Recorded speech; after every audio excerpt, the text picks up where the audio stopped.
God exists in three persons and in one being. You should not both these words. It is not same.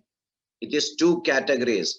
On one side, you say that God exists in three persons. On the other side, you say that he exists as one being. It is almost like a trust. As per the trust laws of all the countries, a trust is an independent entity. You can file a suit against a trust. You can, request for compensation if they have done something wrong. Trust is a person. Trust is an individual. It acts as an individual. But what is it made up of? It is made up of maybe 3%, 5%, 7%, or whatever it is. See, person and an entity are totally different. All the confusions about Trinity is about it. Otherwise, there is no need for any logical inconsistency. Feeling. It is only an apparent feeling. It is just a thought. See, comparing the Trinity into a trust to a community. We are members of many communities, right? We are as families, especially, married people, husband and wife, they are one. But how they fused together? The husband is keeping his identity, wife is keeping his identity. Husband has his own mind, wife has her own mind, desires, will, attitudes, everything. But they have joined together as far as possible, because we don't have omniscience. We'll come to that later. Had we had 100% omniscience and 100% love, the husband and wife would have become as strong as a triunity. Had we had the same omniscience as God and the same love as God, we would have been one. So there are entities made up of many people in this universe already. Be it the home, the children are part of the home. So the family is made up of husband, wife, children. They are one entity. They are known by one name. But all the individuals keep their individuality. See, the confusion is about person and being. Three persons are joined together to become a single being. Just like three trustees joining together to constitute one trust. Nothing more, nothing less. Actually, triunity is a community. But the difference in this community is that perfect unity. Why perfect unity? Because there is absolute love, absolute omniscience, and all goodness. If you take these three attributes of God, that answers triunity. Nothing more, nothing less.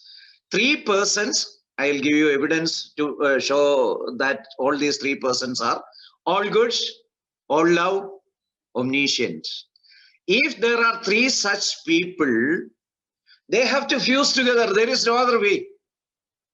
See, suppose we admit that Jesus is all love, that we see on the cross, he is all love.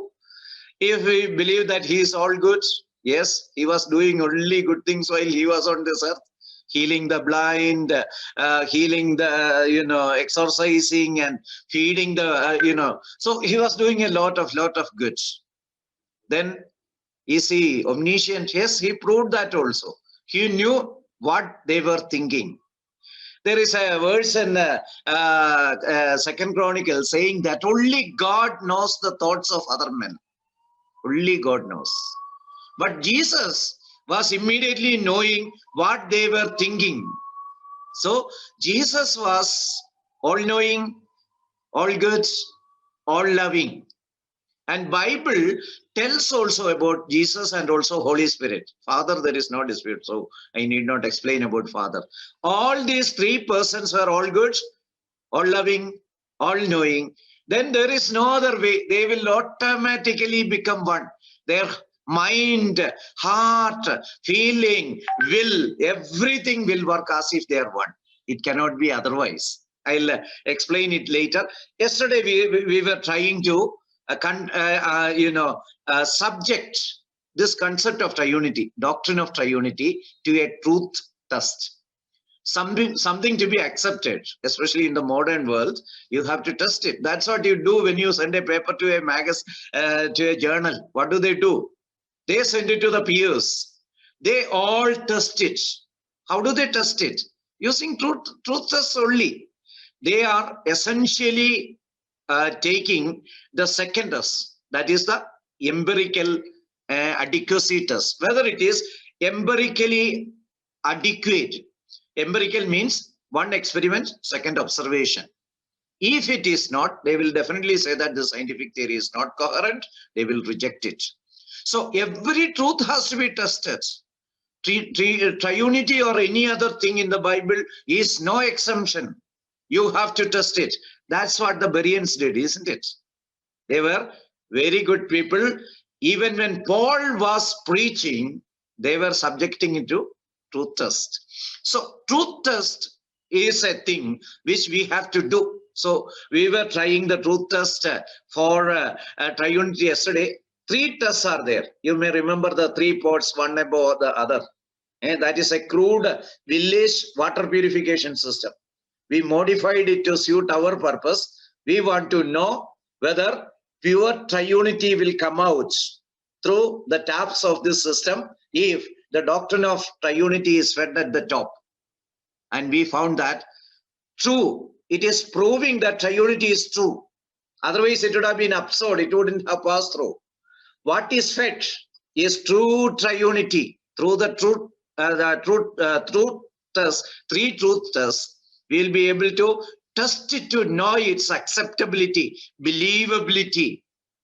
Something science tests only believability. You should understand this. By inductive logic, is it believable? Then we have to subject it to the biblical test. We have to analyze whether Bible really says so and find out that is a biblical side. Biblical side comes later. I was concentrating on the first part, truth test. Is it believable? Is it plausible? People whom we meet say that it is not plausible, it cannot work. 3 persons, how can 3 persons be 1 person? But Bible doesn't say that 3 persons are acting as 1 person. 3 persons are acting as what? One being. What is being? Being means existence. What sort of existence? Existence with all higher attributes. And being is there for human beings upwards only. Monkeys don't have any being. Dogs have no being. They have just, animal existence only. Above animality, being starts. Man has being. Angels have being. God has being. Divine being. So being means existence with higher ordinate faculties or capabilities like intellectuality, creativity. All these are symptoms of or signs of being existence. So God has a being together. 3 persons have come together and they are constituting a single being existing together. That's what the Bible says. How it happens and all we'll examine in the coming slides. So today it is going to be, can you enable sharing please? Screen sharing. So today we will definitely feel it much simpler. Don't worry about it. Generally this doctrine is tough, but if the fundamentals are understood, God lives in a community, 3 persons together, but all the 3 members think the same, desire the same, act the same, everything is same, then in effect there is only one God. So it is a monotheistic belief, definitely, but within that monotheism there are 3 people. Just like human beings, we have 3 components: body, soul and spirit. We are living together as a single being. But here in human thing, comparison is very difficult because our soul alone cannot work, or body alone cannot work. They have to work together. But in triunity there is no compulsion. Father can work independently, Son can work independently, Holy Spirit can work independently, but they never work independently. That is their decision. That is their willful decision. Father decided that I will not work apart from the Son and Holy Spirit. Son decided that I will never work apart from the Father and Holy Spirit. Holy Spirit decided that I will never work apart from Father and Son. Had they decided to work apart, there would have been no Godhead and no creation at all. We'll come to that later. So let us go to the details of the presentation. So yesterday we started logical consistency test. As I told you, 3 tests. First is logical consistency. Second is empirical adequacy. Third is experiential relevance. Does it have any proof from my experience to believe triunity, or for that matter any theory, any doctrine, anything? Okay, so we'll come to empirical consistency, logical consistency test. This is a test based on the laws of logic. How many laws are there?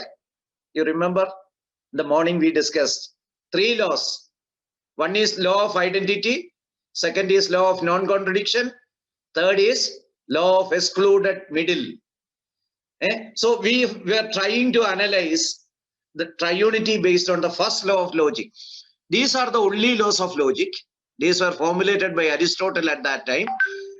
Some people may add something here and there, but no material difference. The fundamental laws of thought, fundamental laws of language, fundamental laws of mathematics, fundamental laws of thinking, fundamental laws of science. These are the 3 laws. Okay. So can there be 3 persons working as one being? This is their doubt. The first question is, how can 3 persons work as one? It is possible. So we have to test it using all the 3 laws of logic, namely law of identity, law of non-contradiction, and law of excluded middle. As we progress, we will discuss about the laws also. You will be familiar about logic also by the time we complete it. Let us test the doctrine of triunity in the light of these 3 laws. That is our task. According to law of identity, one person thing has to be he, himself, or itself always. Something original cannot be called as something else. If something is pure gold, you cannot say that this is pure charcoal at some other time. No, that is gold, originally gold. So that is identity. So we have to check whether same is applicable in triunity also. Here there is a cat. The teacher is asking, what is that? The child answers, that is a cat. Again, teacher asks another student, what is that? The child answers, that's a cat. A cat is a cat always. Category wise. Okay. So this is law of identity. An original cat is always an original cat. It doesn't change. See, the application is this. After writing the alphabet A, you cannot pronounce it as Z at some other time. You have to pronounce it as A always. After adding 3 plus 4, and summing it up to 7, you cannot say that 3 means 5. No, 3 means 3 only. That is laws of identity. 3 always has the same concept as just like 3 things, 1, 2, 3. So you cannot change. This is law of identity. Something is something always what it is originally. You cannot give 2 meanings to the same thing at different occasions or same occasion or whatever it is. In triunity, 3 co-equal, they are equal. Omniscient, all-knowing, all-powerful, omnipotent, omnipresent, and omnibenevolent. These are all attributes of God, are working together as one being. That's all. They are working together as one being. That's all. Not as one person. Okay. So none of the members of triunity is losing identity by merging with someone else. No merging business. Jesus continues as Jesus. I can point out to, this person is Jesus. This person is Father. This person is Holy Spirit. They don't lose their identity. The members use their faculty and work unitedly as a person. The only thing is that they have decided to use their faculty together. It is just like a football game. Copa is going on now. The 11 members are playing as a team with the sole intention of shooting at the net of the opponent. Exactly the same thing. So 3 persons came together with the decision that we will work as one being. That's all. And they can do it. If a football team members can do it, why not? The triunity members. The only difference is that everything is perfect in the triunity members. Therefore, there is no mismatch. There is no confusion, no relationship problem. Everything is perfect. You can ask questions in between also, no problem. As we are a small group, always there is scope to open the audio and speak, no problem. Okay. Jesus is identified as Jesus always in triunity. The same is, otherwise incarnation would have been impossible, isn't it? How can Jesus come out of triunity? Because he is independent. The same is the case with the other person in triunity. That's how Holy Spirit could come on the day of Pentecost, because he is an independent person. But while being independent here on the earth, also is a part of the same being. They think the same, they do the same, but they have independent existence. Okay. In order for something to be contradictory, now we are coming to the second law of contradiction. I told you there are 3 laws of logic, right? Now we are testing triunity, the doctrine of triunity, using all the 3 laws. So laws of identity is over. There is no identity crisis for any of the members. They exist independently as individuals, I and you. At the same time, they function with only one goal, that is combined action. They work in unison. Okay, so in order for something to be contradictory, it must violate the law of non-contradiction. Law of non-contradiction is the second law of logic. If you violate this law, you are contradicting. You may remember the example I gave yesterday. When there is a plank in the eye, somebody is running around to take out the speck from the eyes of other people. That is contradiction. If the plank doesn't harm you, a speck will not harm anybody. So why should you go run around and try to take the speck from others' eyes? Simply that. He is contradicting himself. So that is law of contradiction. This law states that A cannot be both A and non-A. If I call a letter alphabet A as A, at another time I cannot call it as B or C or D or anything else. It has to be called A always, always, always. Okay, that is law of non-contradiction. Actually, it is almost the same as law of identity. But here, identity talks about the object alone. Here, it is talking about becoming something else. It says that it cannot become something else. Okay, that is law of non-contradiction. Law of non-contradiction say that one cannot call a cat and a dog at the same time. Earlier, we saw that a cat has to be called a cat. Now we are saying that a cat cannot be called a dog.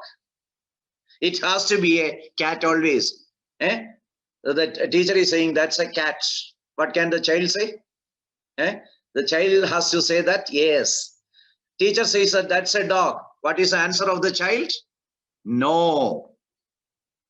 It cannot. You know, the original cat in the picture cannot be a dog at the same time.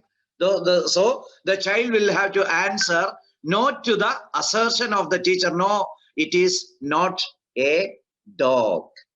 Okay. A cat is a cat. And a cat can at no point of time become a dog. So that is law of non-contradiction. Okay. This answer is wrong. Teacher cannot say at one time it is a cat, at another time it's a dog. No. It has to be a cat because it is originally a cat. Triunity says that Godhead includes 3 persons as working as one being. Now, please attend. This is the major objection raised by the opponents. Triunity says that God includes 3 persons working as one being. You underline persons and being. These are 2 categories.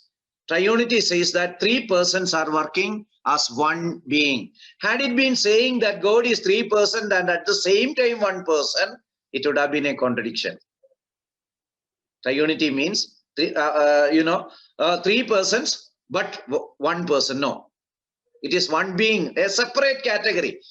I can say that three persons are acting as one trust. There is nothing wrong. But I cannot say that three persons have become one person and now they are working as one person. No. Actually, the allegation is that only. Actually, this is a strawman fallacy. Fallacy, some statement which are apparently logical, but actually is not. That is a fallacy. Apparently, a very solid logical statement, but actually it is not so. That is a fallacy. This is a strawman fallacy. You are telling that the opponent is saying something else and demolishing that. But actually, the proponents of Trinity never said that three persons are becoming one person. No, never said. We said that three persons are working as one being. That's all. So the opponents say that, no, you said that three persons are becoming one person. And then at another time, you are saying that three persons are there. There can be three persons. They can combine together to one person. Then it has to be one only. Then there is no triunity after the fusion of the three. So the allegation is that actually we are not saying that. They are putting words into our mouth and demolishing that particular thing and proving that, you are wrong. But actually it is not so. But what happens is, when somebody presents it like this, we will be bewildered and we will not analyze it. This is the problem of fallacy. Whenever somebody else states something very wrong in the form of a logical statement, we will not examine it. We will think that yes, it is true. Suppose I say, I hit Vinu, and then Vinu is hit by me. I hit Vinu, Vinu is hit by me. You may feel that we reciprocated. Actually, it is not so. Both the statements are that I hit Vinu. I hit Vinu, Vinu is hit by me. Same thing. But when somebody says, we may feel that yes, James Soris hit Vinu and Vinu hit James Soris back. Oh, it is a big fight. It is not actually that. I hit him. Both the statements say the same. But when it is presented like that, the hearer may feel that yeah, it is a brawl. They fought each other and hit each other. No, it is not true. This is the problem with any fallacy. We may think that it is true. For example, some people may quote certain things. All roads lead to Rome. Then they will say that all religions lead us to the same. So we may be, imbalanced for a moment. There is a saying. But saying means nothing. It need not be so. If I want to go to Michigan, I have to take one way. If I want to go to Toronto, I have to take another way. Always don't lead to the same place. But when it is presented like this, with the help of a saying and all, this is a fallacy. Using cliche. Using cliche, that is a fallacy. Some, old saying and all. But we will be taken aback and we will stop thinking and we may agree, all roads take to Rome. No, it is not true. All religions are not the same. So let us come back. See, they say that we are advocating a trinity in which there are three persons at the same time, one person. But that is not true. We are saying that three persons are working as one being. It just says that three persons are working as one being or one unit. Three persons working as one unit is very common in this world, isn't it? You may be in the office, you may have a unit. There may be 5 people, 3 people, 2 people, whatever it is. A trust, a company, a family. Initially, 2 people are working together. And in Genesis 2:23, it is said that you are one. Isn't it? But do the husband and wife fuse together and become one person? No. If they know each other well and they love each other well, there is a semblance of unity. But it is never perfect in human life. But in the case of triunity, it is perfect. That is only difference. So there are various things in this world where Three or more persons working together as one unit. Nothing astonishing about it. There is no contradiction, no illogicity, but they may say that your doctrine of triunity is all illogical and all these things, and we will be taken aback and we will feel suffocated and we will not be able to explain. But it is not. This is because we don't examine. Whenever somebody makes a statement, divide it into parts and analyze. What is he saying? Do I say the same? Then tell him that, no, man, I'm not saying that. Or Trinitarians don't say that. Triunity is not that. You are attributing various other things which are alien, which are different from triunity, and holding a straw man in your hand. What is a straw man? A man made out of straw. In India, it is a very common thing, effigy burning. If you want to show your displeasure against the chief minister or prime minister, you make an effigy, a straw man, and then burn it, and you are happy. Actually, you feel like you burned the prime minister or chief minister. This is a human psychology only. Straw man fallacy, that is a fallacy. So they are committing straw man fallacy always in triunity and attack triunity. Actually, it is a workable thing. There is nothing contradictory in three persons working as one unit. It clears law of non-contradiction. Jesus doesn't become non-Jesus just because he works with other members as a unit. I work in a number of trusts. As the district magistrate of a district, when I was working earlier, I was the head of about 100 trusts. If I fuse with other people, oh, it is terrible. How can I fuse with 100 sets of people? No, Jesus doesn't change at all. He is eternal. He is immutable. He is continuing as Jesus. He never becomes non-Jesus. He is Jesus always. But working with the same intention, same desire. In triunity also, Jesus exists as a person of Jesus and not as an amalgam of all the three, having mixed characters. It is not true. So Jesus keeps his identity. Jesus doesn't contradict. When we say that, yes, Jesus is there, triunity is there, there is no contradiction. Triunity is a working together of three people. The same is the case with the other persons of triunity also. Father, Holy Spirit. Triunity doesn't violate the law of non-contradiction. It is totally logical. If somebody says that, how can you believe in a doctrine like triunity in the 21st century? Nothing, no problem. It is totally logical, as it ever had been. See, nowadays, even atheists are attacking triunity and other Christian doctrines. Even Richard Dawkins in his God Delusion, even Hitchens and Dennett, all these people, they are more interested in Christian doctrine. They want to demolish Christian doctrine. You know why? They cannot answer the questions we raise against them. So what they are doing is a counter attack. So we have to be equipped. So whenever they say something like this, we have to analyze and prove that no, there is no contradiction. Triunity is totally a logical doctrine. Biblical, we will examine later. Biblical things we have to discuss with only people who believe in Bible. But this is applicable to all, whether Jehovah Witness or this modalism people or any category. We have to defend. I hope that now it is almost clear what is triunity. Three persons working together. Law of excluded middle. We'll come to that. The law says that each person or thing is what it is and cannot be in between itself and something else. It has to be itself. It is related to the earlier two laws, there is no doubt, but it is slightly different. Cat cannot be dog. Earlier that was the position. Now we are coming to cat cannot be a combination of cat and dog. We'll come to that. That is excluded middle. Pointing out a cat, one cannot say that that is a dowat. What is a dowat? Dog plus cat. Just like Manglish, adding English and Malayalam together, we make Manglish. There is no Manglish business in logic. So that particular animal is a cat and not dog, or having middle position between cat and dog.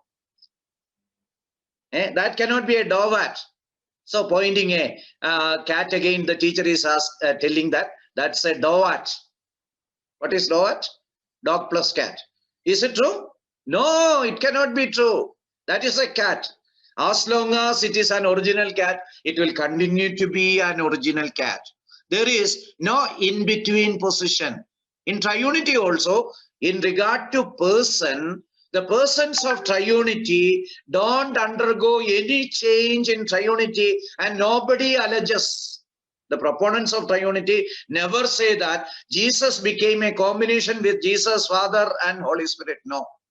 Jesus continues as Jesus. So triunity also, Jesus exists as person of Jesus and not as an amalgam of the three having mixed characters. Jesus never loses his personality in triunity. The same is the case with other persons, Holy Spirit and the Father. Triunity doesn't violate the law of excluded middle at all. Jesus continues to be Jesus, but working along with the Father and Holy Spirit with a united spirit. That I will demonstrate later, how they work as a single being. Okay, so yes, the doctrine of triunity is logically consistent. It is clearing the first part. The triunity is totally logical. Nobody can find any pitfalls logically in triunity. It is totally acceptable.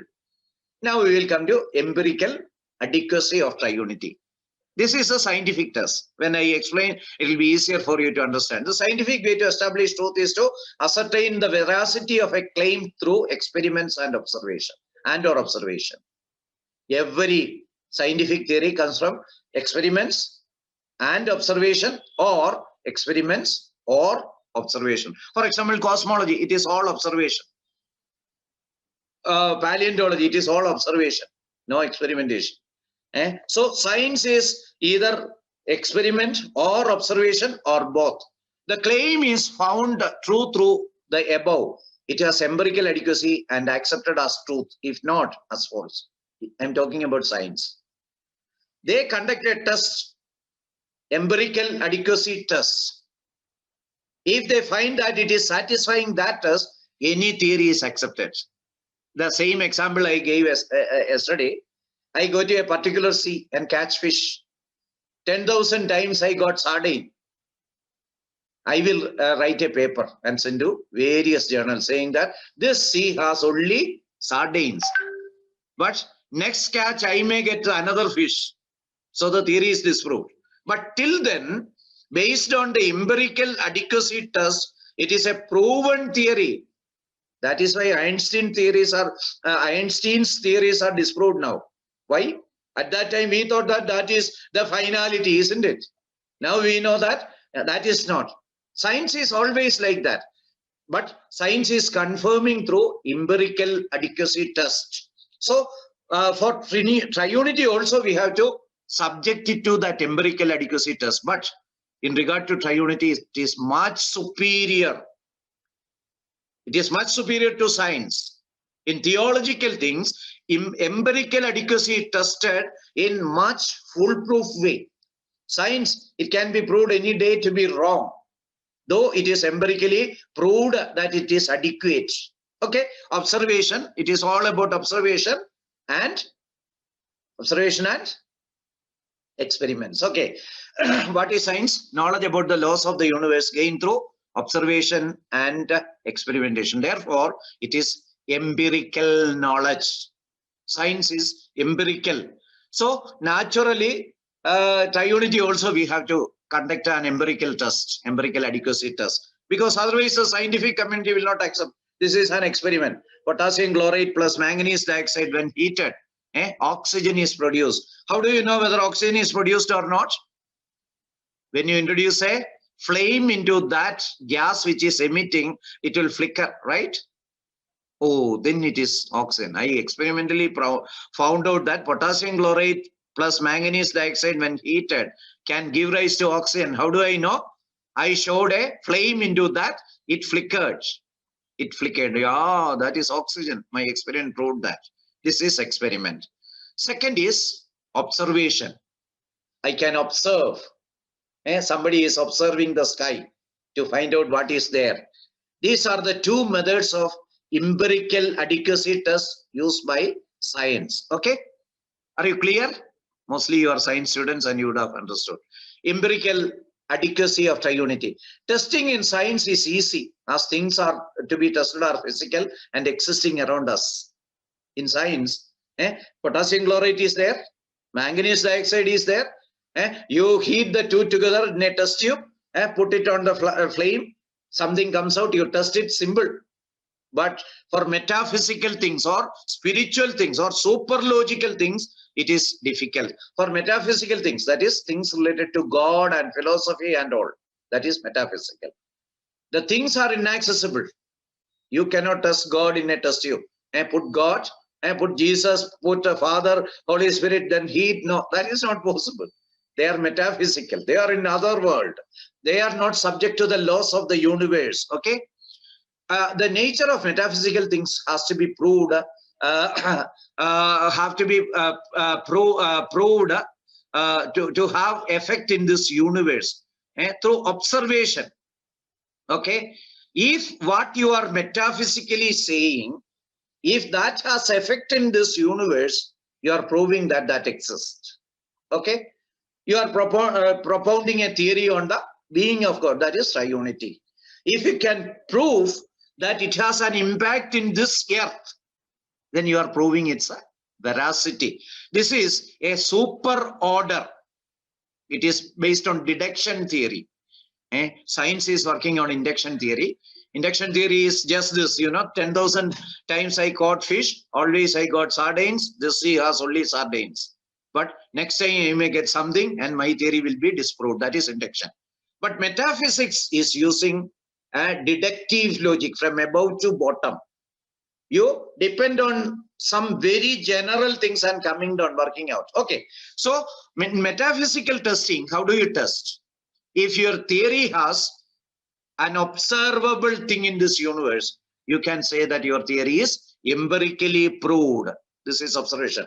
Instead of inductive reasoning in science, it has to be more perfect deductive reasoning. Inductive reasoning, remember, 10,000 went to the sea, caught fish, only sardines. Then I write the paper, this sea has only sardines. But next time when I go for fishing, I may get something else. My theory crumbles. That is inductive reasoning. But in metaphysics, use deductive reasoning. You coming from God. First, decide whether there is a God. Then you are coming down. God's phenomena in this world. From the phenomena, you conclude that what you talked about God is correct. This is deductive reasoning. For the universe to originate from nothing, an absolute God is necessary as a prior source of energy. You agree? This is thermodynamics after all. The laws of thermodynamics, first law says that matter energy can neither be created nor be destroyed. What does it mean? It means that for something to occur, it has to be a prior source. So for the universe, there has to be a prior source. How big is the universe? Too huge. The energy which was used for building this universe, if you add it up, it may be equivalent to 1 followed by 50,000 zeros, equivalent bombs. Can you assume the number 1 followed by 50,000 zeros? In this universe, if you count all electrons and protons and neutrons and every atomic particles, the total number of particles is 1 followed by 80 zeros only. The non-universe has energy equivalent to bombs. How many bombs? 1 followed by 50,000 zeros. Too huge. Then the unknown universe is much more than what is known. Anyway, so it is a huge universe. For this huge universe to come into existence, there has to be a prior source. Who said? Science said. Which science? Physics. Which law? Thermodynamics. According to science, for every iota of energy to be in some form or another, there has to be a prior source for it, which produced that energy. So that is, so a God has to be there behind this universe. But the absolute God cannot tolerate imperfection and evil unless he is absolute love too. You understood what it is?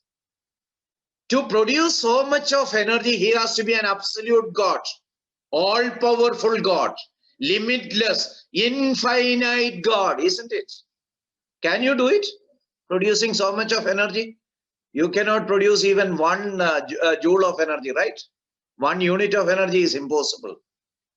You have to depend on pre-existing energy. So what to talk about God who is producing so much of energy to create such a wonderful, vast universe? He has to be absolute. He has to be almighty. He has to be all-powerful. He has to be infinite. Okay? That absolute God, almighty God, cannot tolerate imperfection. Why? Suppose I am an artist. I was a zoology teacher myself. So we used to draw a lot of pictures on the board. Animal systems, alimentary canal, brain, this, that. At times it is too complicated, you know. You have to, before the students, standing before the students, you have to draw it with chalk and all on the board and mark the parts and show them what it is. So heart, for chambers, this valve, that valve, you have to draw everything. Then what will happen? It goes wrong somewhere. Immediately you use a duster. You cannot allow that misdrawn picture to continue before your students. A good artist never allow an imperfect artwork to exist. What about God? He created everything, but he is tolerating everything. That's why I exist. So evilish, so bad, so unfaithful. What is the condition of this world today? Full of evil. We may ask him, God, why are you allowing all this? The secret is this: he is absolutely love also. For this universe having a lot of evil to exist, the God has to be absolute. You follow the logic? For the universe to originate, there has to be an absolute God. If there is an absolute God, he cannot tolerate any imperfection. Why? He can destroy it and recreate another one in any moment. It's not a big deal for him. He is absolute.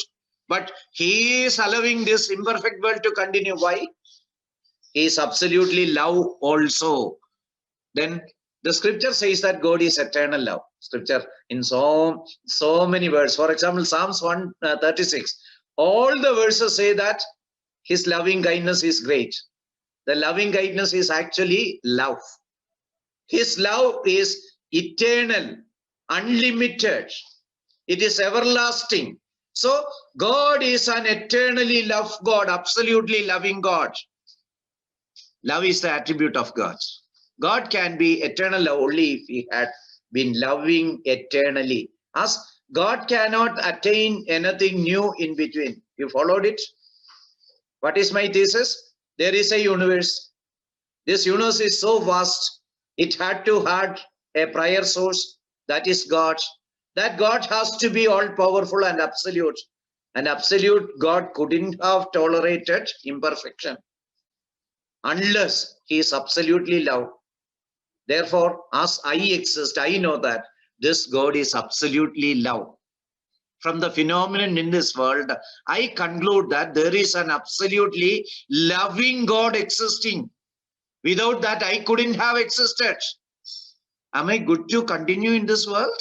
Can I say that I am a decent fellow? God is allowing me to continue because of that? No, nobody can say that. We are all evilish. Why do evil people continue in the universe of Almighty God? Because he is all loving. Now, you notice this line? God can be eternal love only if he had been loving eternally. As God cannot attain anything new in between. God cannot go to nursery and study a Jack and Jill went up to hill, and then in the first class something else, then addition, then subtraction, multiplication, and finally God graduated. Can it happen? If there is a God, he has to be absolute.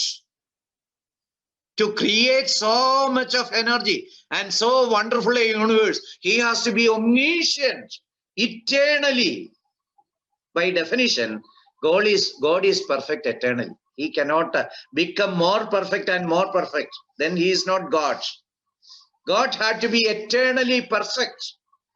So God, if he is love, how do I know he is love? Because I exist. From that phenomena, I know that yes, God is love. If God is love, he had to be eternally loving. He cannot start loving on a fine morning. Every attribute of God is eternal. Right from eternity, he is what he is. That's why Jehovah is telling Moses that I am, that I am. I am in present tense. Present tense is used for always true statements, isn't it? Sun rises in the east. What does it mean? Today it rose in the east. Yesterday it would have been somewhere else, is it? No. Sun rises in the east means it is an always true statement. Like that, I am, that I am means I existed always as it is without any change.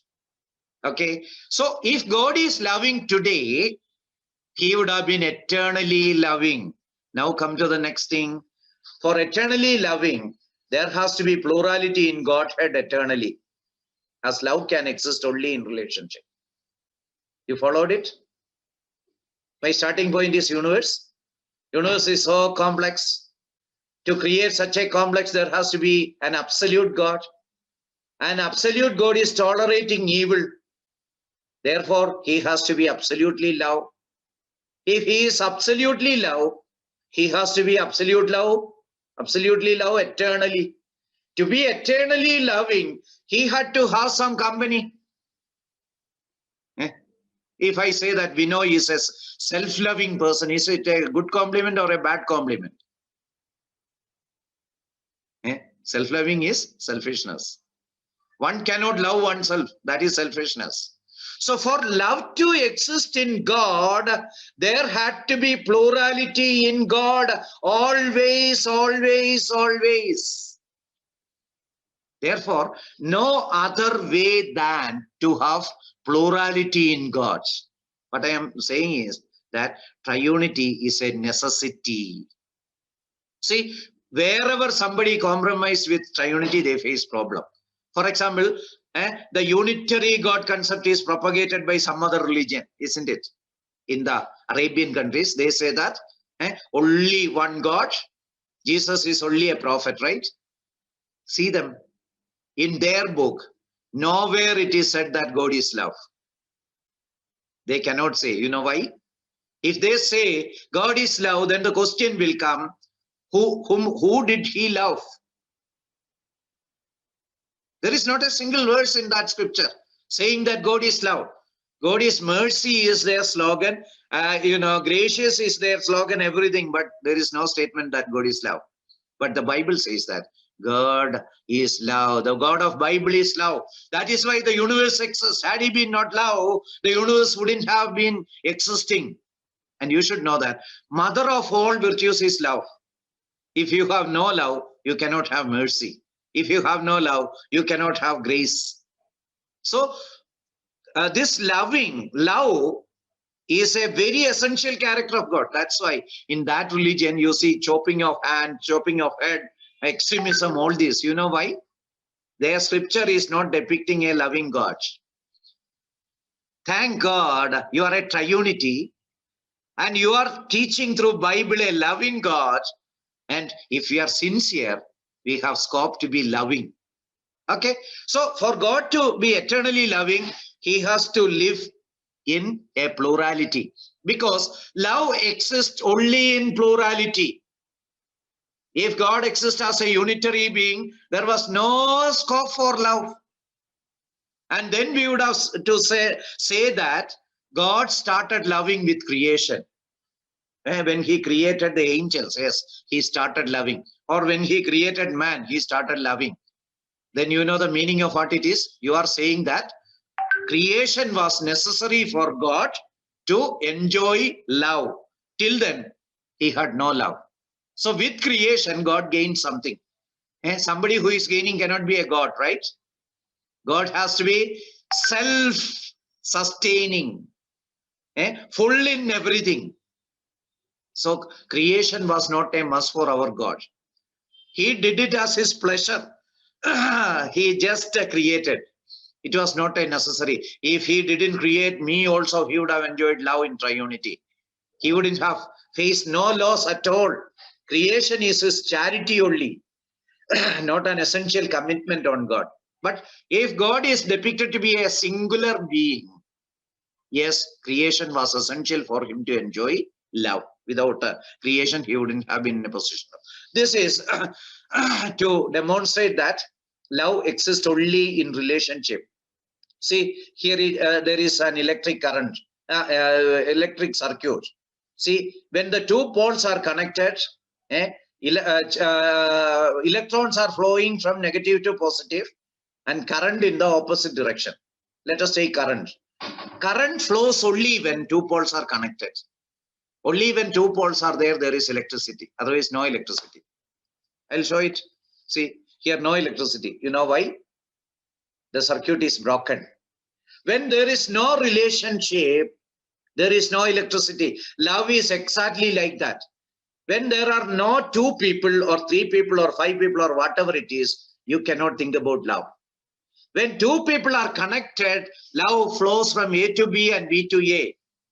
For God to enjoy love eternally, there had to be a plurality in him. There is plurality in him because I exist. I am an imperfect, evilish fellow. I exist because God is everlasting love. Okay, well, let us take another example. And this is Adam sitting on a stone, all dejected. Nobody as a helpmeet. So God is announcing it is not good that the man be alone. This is verse 18 in Genesis 2. God proclaimed that it is not good that man be alone. Nobody to love, no companionship. He is sitting alone. Oh, then God created Eve and brought to him. What happened? Love started flowing from Adam to Eve and Eve to Adam. Oh, it is flowing. Only when two people are there, love would flow. Right? For love to exist, there have to be a plurality. Before that, there was no love because Adam was alone. You know what I am saying? Only in plurality do love flow. Love can exist in relationship only. So if God is love, it is because there is plurality in him. It was flowing in triunity eternally. God cannot have a new attribute at all. So God is a loving God eternally. That is why he is suffering me and an evilish universe. Therefore, God has to be a triunity eternally. Otherwise, it is not possible to explain this universe. A person with evil and imperfections exist in this universe. My existence in this universe proves that God is absolute love.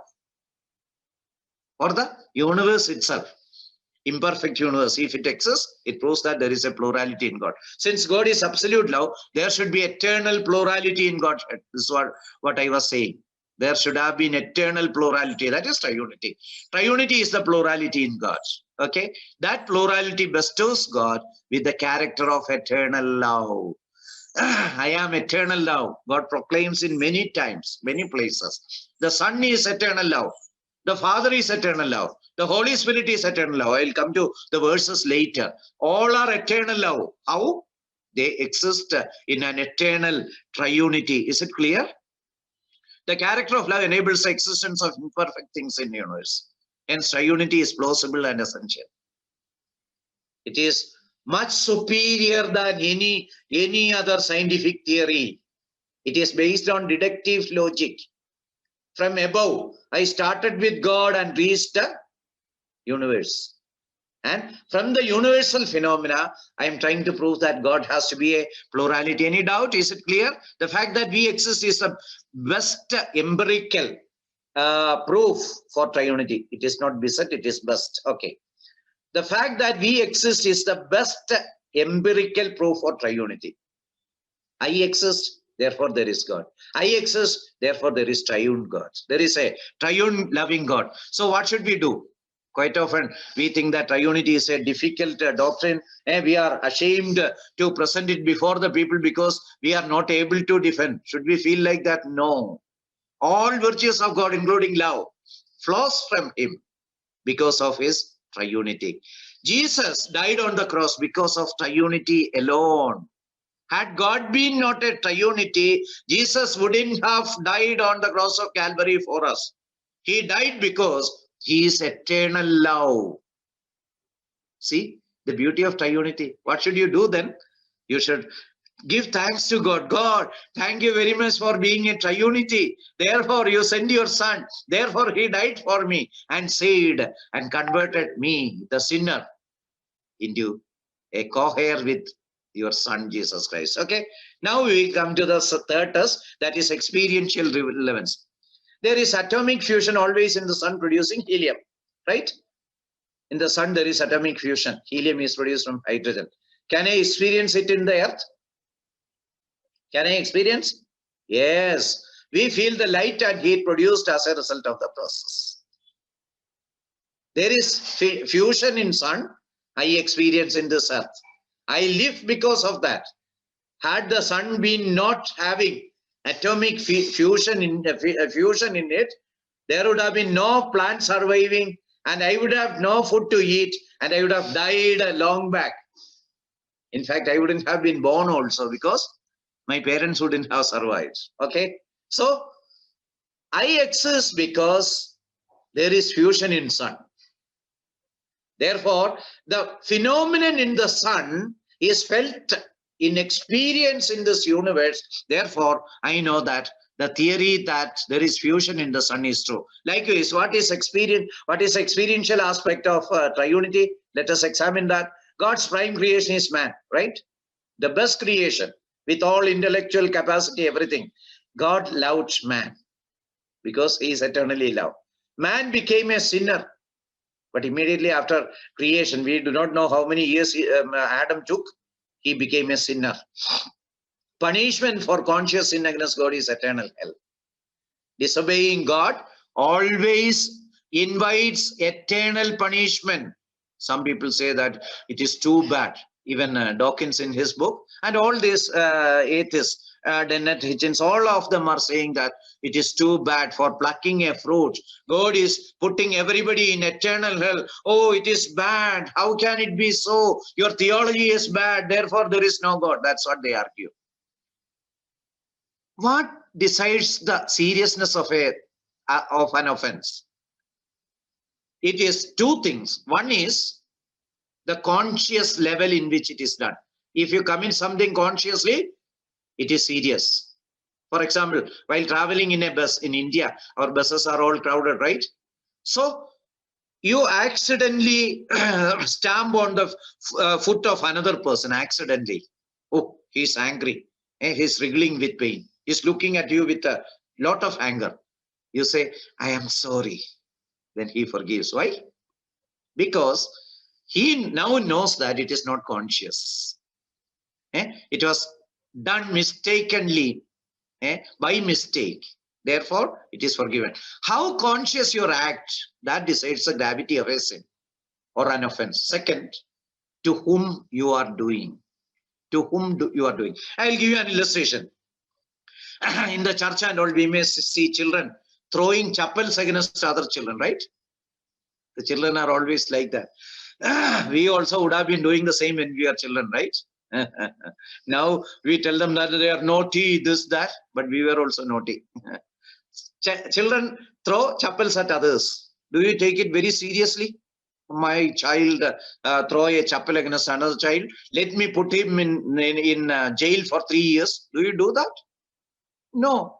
The child don't have much of knowledge and all. He is not doing it consciously. He is doing it in a playful way. We may scold him, don't do that. Then the matter ends there, right? In the schools also the same thing.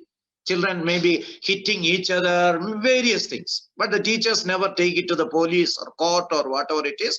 They sort it out then and there, okay? But what if American president comes to India and I throw a chapel at him? What will happen? American president visits India. I went to the meeting as if I am an admirer of American president. But in between, I throw a chapel at him. What will happen? I will not come out. Disrespect to a foreign dignitary is anti-national activity.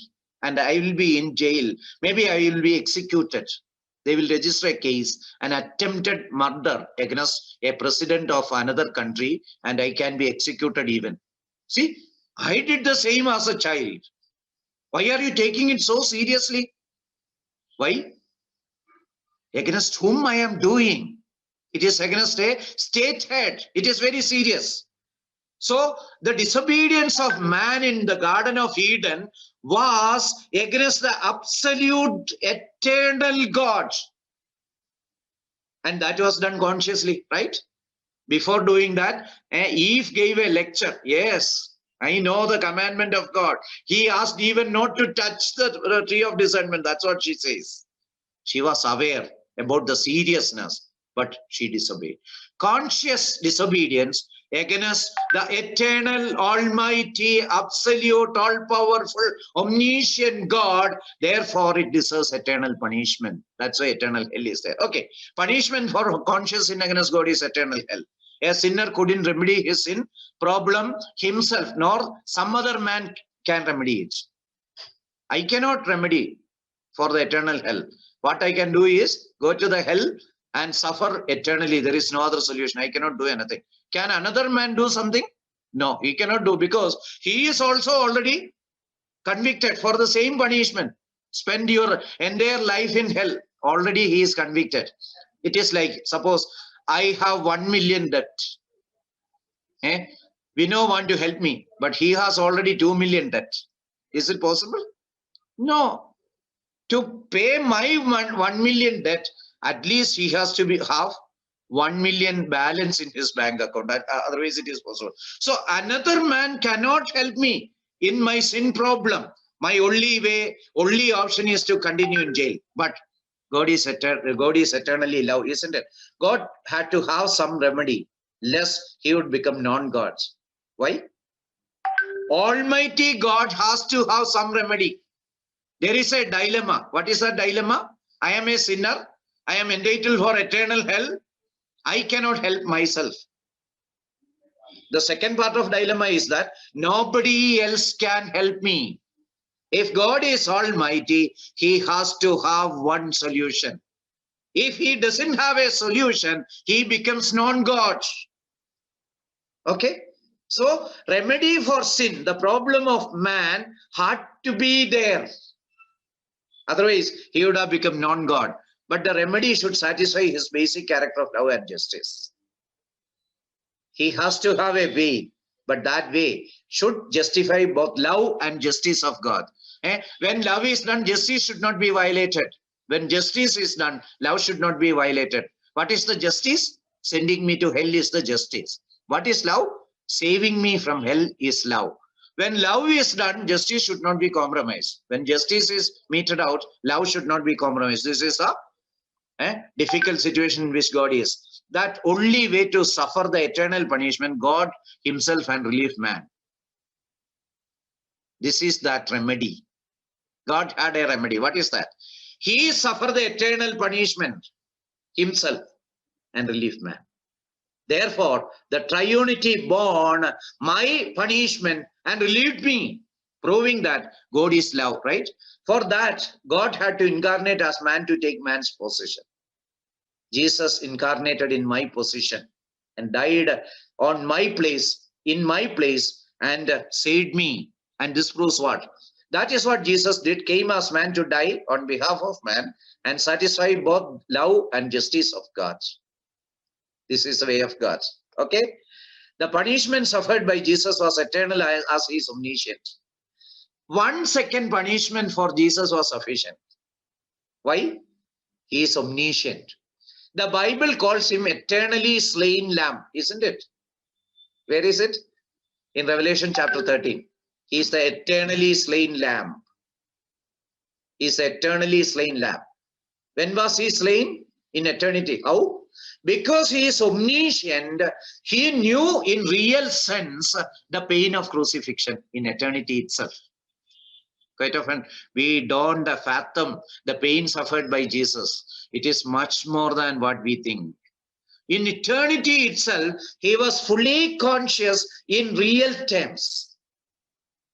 Suppose I tell somebody that there is an operation 1 week afterwards.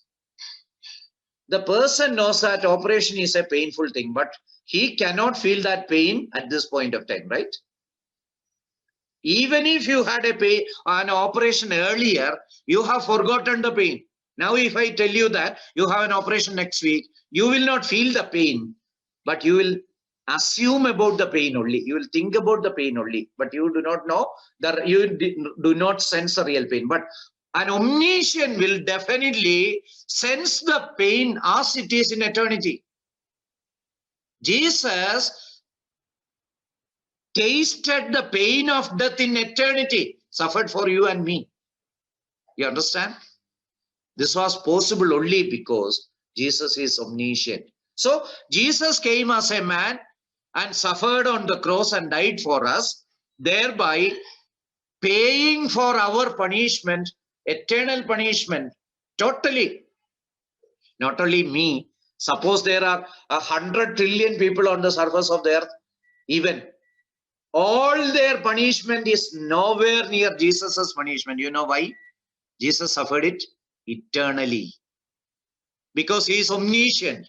He knew or he tasted the pain from eternity to eternity. You follow this? That is why incarnation was needed. Only God can suffer the pain eternally. The pain on the cross would have been for a few hours, but its implication is that he eternally suffered crucifixion. That's why in Revelation chapter 5, it is said that Jesus is a slain lamb. After 60 years of the resurrection of Jesus, John is seeing Jesus as a slain lamb. Why? He is going to continue as a slain lamb. He will remember in its totality the pain he suffered on the cross. Okay, so the omniscient Jesus suffered eternally to save me. The historical person Jesus could come to this world, live a holy life, die, and resurrect for the remission of human sin, because God is a triunity. Had God been unity, only one person in God, would it have been possible? The God coming and dying, then the world would have collapsed, the universe would have collapsed. Only because of triunity, Jesus could come and die for me and save me. Millions of people got their sins remitted and became transformed. We are all, we all experience this, I am sure. The doctrine of triunity passes experiential Levin's test. I am born again. Therefore, I know that God is a plurality. Only if he is a plurality, there was a possibility for a member of triunity to come down and die for me and save me from my sin. A way out or a redemption, way of redemption was a must for God. If God didn't have a way for redemption, he would have become non-God. He is helpless. Can God become helpless? No, he cannot become helpless. So, since I am redeemed, since hundreds of people, millions of people in the world got saved, they transformed, triunity has practical relevance. See, my brother worked in Nigeria. Nigeria was a place where there was cannibalism earlier, killing man and eating, that was there. But what transformed them? The gospel of Christ. People like David Livingstone sacrificed themselves, went to those continents and spread gospel. Gospel transformed. Do I know that there is Trinity from my experience? Yes, I know, because I am saved. I am transformed. Millions of people are transformed. Yes, triunity has experiential relevance. Triunity is essential and inescapable because I experience. Triunity passes all the tests of truth. All the truth tests. Yes. When triunity is fed in the first pot, triunity comes out in the last pot without any change.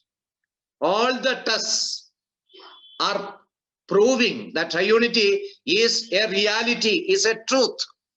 Yes, triunity passes the truth test hands down, fully, without any question. Nobody can challenge it. Yes, triunity is proved. When truth is proved, what should we do?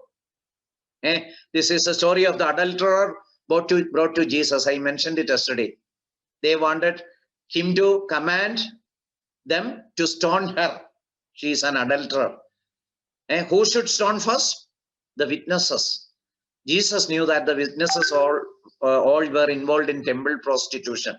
In Hosea 4:14, we read that there was temple prostitution even in Israel. Jesus knew this. Probably the witnesses also were involving in that. So Jesus asked them to throw stone first, the ones who have not committed the same error. As truthers prove the physical, they ran away without throwing stone. Why? Because there was guilt in their heart. They knew that they were also sinners. They were contradicting themselves. They ran away. When the truth is proved through the truth test, everybody has to accept. See, many people are standing before Jesus with stone. Now they are putting the stones down. Why? Jesus proved them to be guilty fully. So those who attack triunity, when they get triunity proved through the truth test, they have no other way than to put down the stone and run away. Because these tools are universal, used by the world also. Okay, triunity cleared the truth of test. After so, what then? The theologians, after studying the Bible, say that God is a triunity. We are coming to the biblical part. We don't have time. I just mentioned, and you all know about the biblical thing. I am sure that you may not be familiar with this truthness and logical consistency, but that's why I spend a lot of time. Biblical thing is equally interesting, but I am sure that you are all familiar. The theologians, after studying the Bible, say that God is a triunity. We were testing the doctrine of triunity with the test for truth and decided whether the doctrine should be analyzed at all. If a doctrine is passing the truth test, yes, then biblically study it, analyze it. Otherwise, no point. If it is a nonsensical doctrine, no point. But here it is not. Triunity is a logical thing. It is a scientific thing. It is experientially a necessary doctrine. We saw it. Now we should do the biblical analysis. This is triunity of the Bible. There are three persons in Godhead. Let us call them F, S, and H. Three persons in Godhead. What the Bible says about triunity? Three persons. They are all knowing, all loving, all good. Three things necessary for triunity to originate. We cannot say originate because it is God. To have triunity, three attributes of God. What are they? All knowing, all loving, all good. Almightiness is not that required. Okay. So when F desires something, S and H also would desire the same thing. When Father desires something, Son and Holy Spirit would desire the same thing. And they would desire that it may be God done. Okay. Father desires something, then Son and Holy Spirit will also desire the same thing, the same moment or eternally, and the same thing will happen. That is triunity. Okay. Same is the case with Son and Holy Spirit. If the Son desires something, Father and the Holy Spirit also will desire the same thing, and it will happen. Same thing is with the Holy Spirit also. Whenever Holy Spirit desires something, Father and Son would know the same thing, and they will also desire the same, and it will happen. All the desires and thoughts of these three persons occurred in eternity as they are omniscient. You know the meaning of omniscience, knowing everything eternally. So there is no succession of movements for all these three persons. They thought everything in eternity. They decided everything in eternity. They did everything in eternity. So they are eternally working as one. This is what triunity means. I'll come to that. They mutually knew the thoughts, etc., of others in eternity itself. And their heart, mind, will, everything started working as one unit in eternity itself. In eternity itself, the heart, mind, conscience, everything, every component of their being, their individual components, started working together in eternity itself because they are omniscient. Okay. So in such a condition, there will be no secret between them. Can there be some secrets? No. Father knew eternally what is there in the mind of Son. Son knew eternally what is there in the mind of Father. Holy Spirit knew eternally what is there in the mind of Father. And Father knew what is there in the mind of Son and Holy Spirit. There is no secret between them. Their hearts and minds and all are mirror images. Same thing always. Nothing different. Why? What is the reason for this secret? Omniscience. Omniscience, all love, all good. These three things are the secrets of triunity. We'll come to that. Would have the same thoughts, desire, will, attitude, action, etc. from eternity onwards. Because they are omniscient, all-loving, and all-good. Practically, they have only one heart, mind, and other faculties. Though in reality, they have individual sets. You followed it? Because of triunity, they are working together. They know each other fully. They love each other fully. They are always good. They have practically only one mind, only one heart, only one will, everything one. Though in reality, they have their own mind, their own heart, their own will, their own conscience, their own everything. Understood? This is triunity after all. They are working together with their independent individual components. This is the triunity described in Bible. So I will show it pictorially. Son, Father, Holy Spirit. So the Father is thinking, I should drink water. When will the others know? Vinocharyan? Immediately. In fact, in eternity they would know. Father desires. So what will the Son then think? Son will think that Father should drink water. Why? Son loves Father very much. And Son doesn't want to harm Father at all. There is no politics between them because they are all good. They desire the same thing. Why? They are perfect love. So if the Father desires for some water, both the other persons will desire the Father to have it. And they will do it for him. He is capable to do himself because he is almighty. But all these three will desire the same thing. And it will happen instantaneously. Why? Because they are omniscient. Therefore, whenever Father thinks something, the other two will know. They will love the other person to have it because they are perfect love. And they will not torpedo it or sabotage it. Why? Because they are all good. Three all good persons will behave like this. Whenever one person thinks something, others will desire the same thing. And it will happen immediately. Second one is, the Son is desiring some coffee. They don't drink and all. They are not material being. I am giving an illustration. Son desires that I want some coffee. That's why I have shown it in yellow color. Then the Father desires that the Son should have coffee. The Holy Spirit desires that the Son should have coffee. See, they can have only one thought. Why? Because they are omniscient. They know what is happening in the mind of the other in eternity itself. They desire the same because they are loving. They will never act against the other because they are good. So if three such persons are there, what will happen? They will work as one being. See, here the Holy Spirit wants some tea. So the Father immediately thinks that the Holy Spirit should have some tea.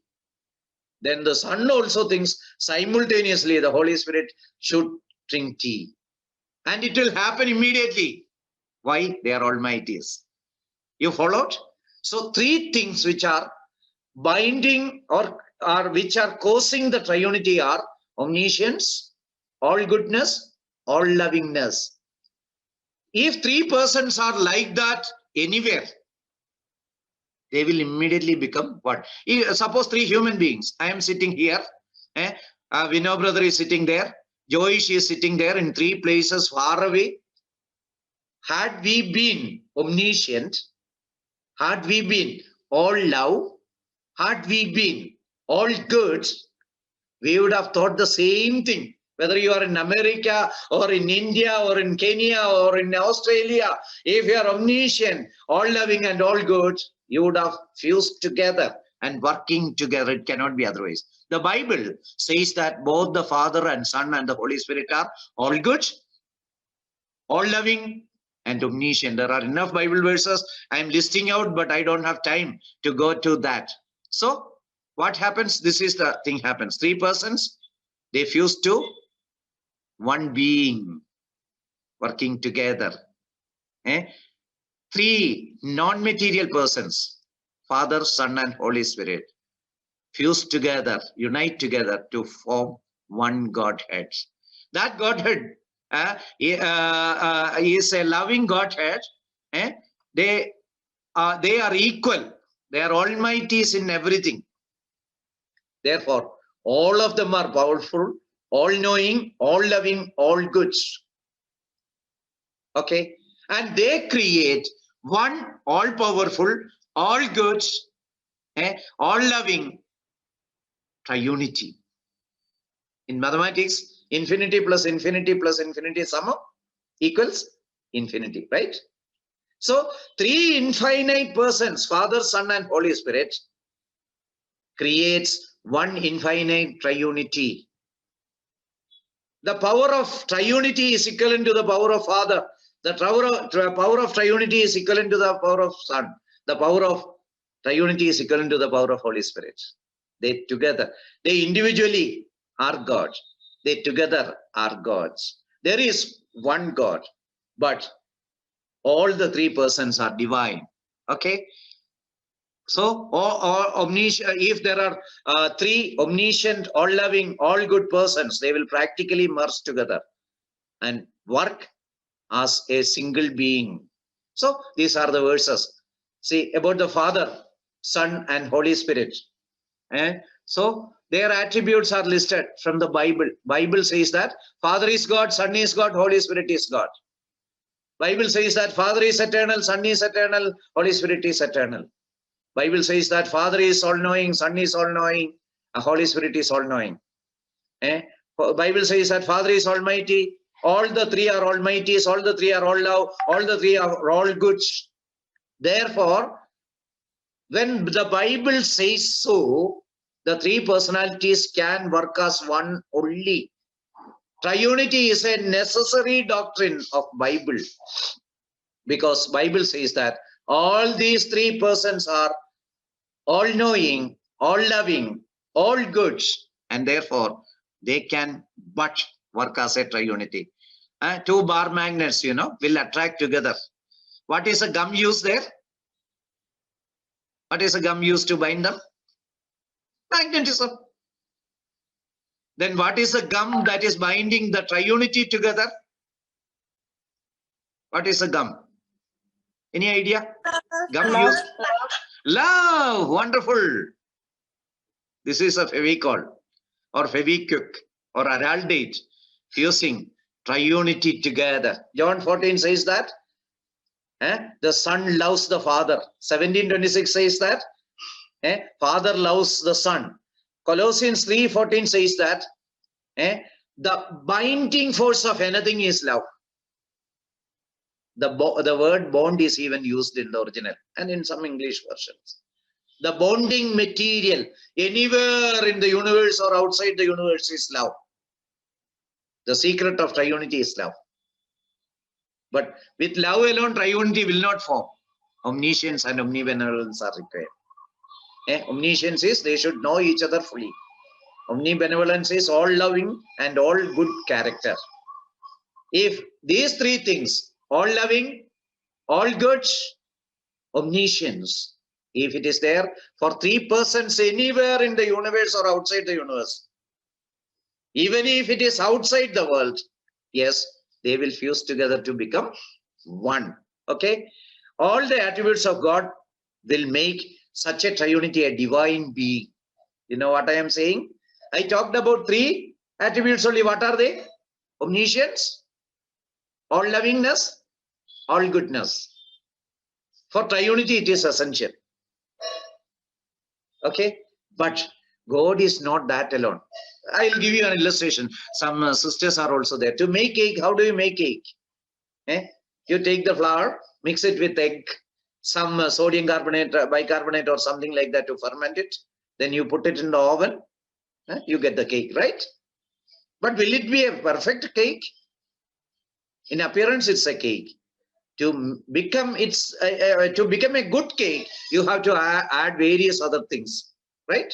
Some plum, some people add some dried fruits, then some essence. Oh, when all this is added, it becomes a beautiful cake, just like that.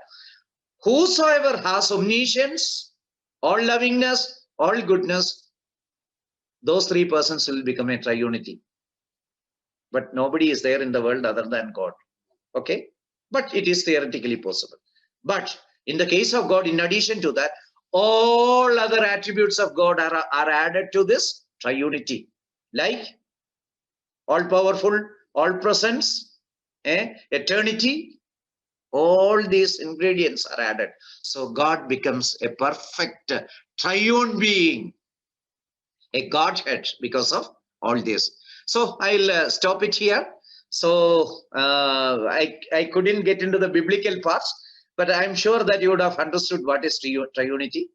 It is working three persons together, three persons having omniscience, omnibenevolence, and all goodness.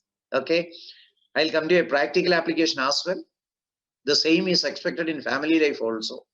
Becoming one thing, isn't it? Man and wife, they will not be twain, they will become one flesh. How can we achieve this? One, omniscience. Know the husband fully or wife fully. It is true that it is difficult, but we should be conscious about that.